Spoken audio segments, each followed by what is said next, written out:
Hi, we are here to talk about Connor today. He's been having a little bit of a hard time being motivated to start his homework and coming in from school and, not feeling like he's going to be successful. So I made a few things that we're going to start implementing and see if that might help him out a little bit, seeing success at homework time.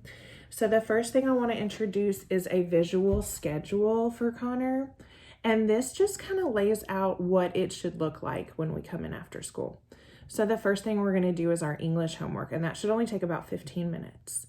And after our English homework is done, we're going to break up the schedule a little bit and have some snack, have a 15-minute kind of snack time break. And then we're going to refocus and get back on track and start our math homework. After math homework, we're going to go to the restroom, make sure we're in a good mind space, and then meet up with mom to check our homework and make sure we're on the right track. And if she, checks off on everything and everything's good to go, then we can get that choice activity that we've been working for. So the schedule is laminated. It'll last you a long time. If the schedule ever does change, you can let me know and I can update that for you. But to go along with this, so Connor really knows what success at the schedule looks like, and he really knows what is expected of him very clearly, I have made a task analysis of what homework time really looks like. So as soon as you come in, you're going to hang up your backpack on a hook. We're not going to throw it down anymore. We're going to make sure that we're hanging it up. We can get our things out of it easily. It's where it's supposed to be.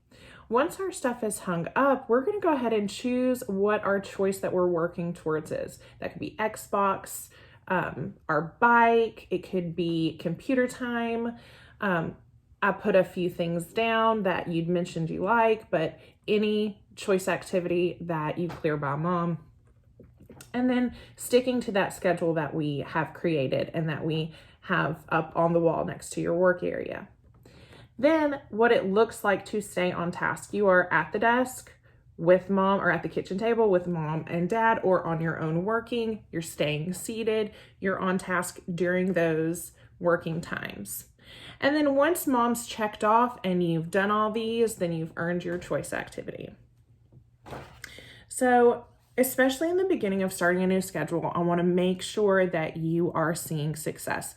So one thing that I thought might be helpful is a timeout card that you could pull anytime you start feeling like, this math homework is just getting me frustrated. I need to take a break before I shut down. Every hockey team that's ever played, every team gets a built-in break. Anytime they need it, they can just call timeout. And that's not during a scheduled break time. It's not in between games. It is anytime they feel like they need it. So that's kind of what I'm giving to you with your timeout card is if you start to feel frustrated, instead of giving up or instead of getting stressed, you're going to pull your timeout card and you're going to set a timer for a 2 or 3 minute break. And then that way you'll be in a good headspace to get right back on track. So we know that, in situations where we are trying to complete these tasks that can be frustrating, that we don't really want to do, building in those breaks is something that can really help somebody see success at the end. And that's really our goal here. So if you have any questions or if you need help implementing any of these strategies, please feel free to reach out because I am here to help.